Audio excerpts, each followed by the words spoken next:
Yes yes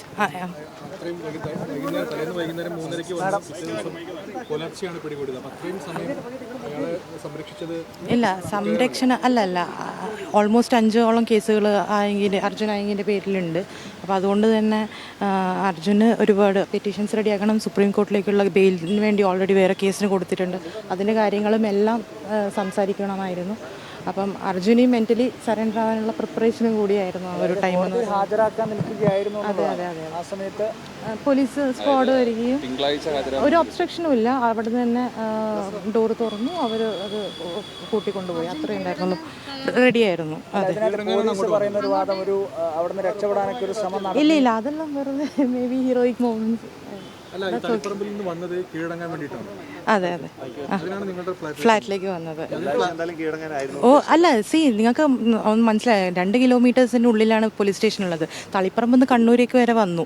അതേപോലെ തന്നെ ആ ഫ്ലാറ്റിൽ CCTV ഉണ്ടെന്നുള്ള കാര്യം എനിക്കും അറിയാം, അതേപോലെ തന്നെ അർജുനും അറിയാം. അത് കൂടാതെ തൊട്ടടുത്ത് വീടുകളും എല്ലാം ഉള്ളതാണ്. അപ്പോൾ പിന്നെ അവിടെ ഒരു ഒളിപ്പിക്കലിൻ്റെ സാധ്യത വളരെ കുറവാണ്. അപ്പം അതെൻ്റെ ഓഫീസ് കം റെസിഡൻസ് ആണ്. അപ്പോൾ ഒരു ലോയറിൻ്റെ സഹായത്തോടു കൂടി അർജുന് സറണ്ടർ ചെയ്യാന്നുള്ളതാണ് നമ്മൾ സംസാരിച്ച് വെച്ചത്. അതിനുവേണ്ടി ഇല്ല അത് ഡെഫിനറ്റ്ലി അതൊരു ക്ലയൻറ്റ് അഡ്വക്കേറ്റ് റിലേഷൻഷിപ്പ് മാത്രമാണ്. അതിന് ബേസിക്കലി വേറെ ഒരു കാര്യങ്ങളുണ്ട്. Kannur cyber crime police station register ചെയ്ത ക്രൈം നമ്പർ 19/2026 പോലീസ് കസ്റ്റഡിയിൽ ആവശ്യപ്പെട്ടിരുന്നു. ഇന്ന് 5 ദിവസത്തെ കസ്റ്റഡിയാണ് ആവശ്യപ്പെട്ടത്. കോടതി 3 ദിവസത്തെ കസ്റ്റഡിയാണ് പോലീസിന് വിട്ടുകൊടുത്തിട്ടുള്ളത്. ഇതിലെന്താണ് ഈ മൊബൈൽ സംബന്ധിച്ചൊരു വാദം നടന്നിരുന്നു. അല്ല, മൊബൈലിനെ സംബന്ധിച്ച് റിമാൻഡ് റിപ്പോർട്ടിൽ ഒരു മൊബൈൽ കസ്റ്റഡിയിലെടുത്തതായിട്ട് ആ റിമാൻഡ് റിപ്പോർട്ടിൽ കൃത്യമായി പറയുന്നുണ്ട്. അതിൽ ആ മൊബൈൽ ഫോണിൻ്റെ പേരോ കാര്യങ്ങളോ ഒന്നും പറയാതെ, IMEI നമ്പറോ മറ്റോ ബ്രാൻഡോ ഒന്നും പറയാതെ മറ്റൊരു ഫോൺ iPhone 16 Pro കണ്ടെത്തണമെന്നാണ് കസ്റ്റഡി അപേക്ഷയിൽ പറഞ്ഞത്. പ്രോസിക്യൂഷൻ ആവശ്യപ്പെട്ടത്, പോലീസ് ആവശ്യപ്പെട്ടത്.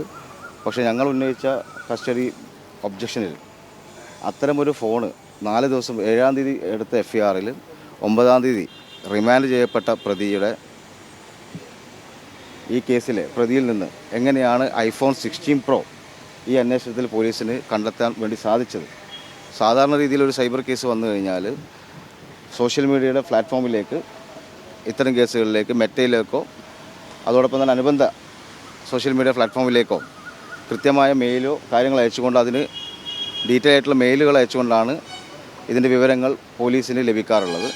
4 ദിവസം കൊണ്ട് ഇദ്ദേഹം സോഷ്യൽ മീഡിയ ഉപയോഗിച്ചു എന്ന് കരുതപ്പെടുന്നത് iPhone 16 Pro ആണ് എന്ന് പോലീസ് എങ്ങനെയാണ് കണ്ടെത്തിയതെന്നുള്ള ചോദ്യമാണ് ഇന്ന് കോടതിയിൽ ഞങ്ങൾ ഉന്നയിച്ചിട്ടുള്ളത്. അതുകൊണ്ട് കോടതിക്ക് ബോധ്യപ്പെട്ടതുകൊണ്ടാണ് 5 ദിവസത്തെ കസ്റ്റഡി കൊടുക്കാതെ 3 ദിവസത്തെ കസ്റ്റഡിയിൽ ഇന്ന് കൊടുത്തിട്ടുള്ളത്. ഫോൺ മാത്രമാണ്. മറ്റു കേസുകളിലൊന്നും ഈ കേസുകളിലൊന്നും ഡിജിറ്റൽ തെളിവുകൾ ഓൾറെഡി പബ്ലിക് ഡൊമൈനുകളിൽ ലഭ്യമാണ്. അതുകൊണ്ട് അവർക്കുള്ള ആവശ്യം ഫോൺ കണ്ടെത്തുക എന്നുള്ളതാണ്. അതിനു വേണ്ടിയാണ് ആ ഫോണിൻ്റെ സോഴ്സ് കണ്ടെത്തുക, അതിനു വേണ്ടിയുള്ളതാണ് ഇന്ന് ഉണ്ടായിട്ടുള്ളത്. പിന്നെ ഇതാണ് ഡിലീറ്റ് ബാക്കി കാര്യങ്ങൾ.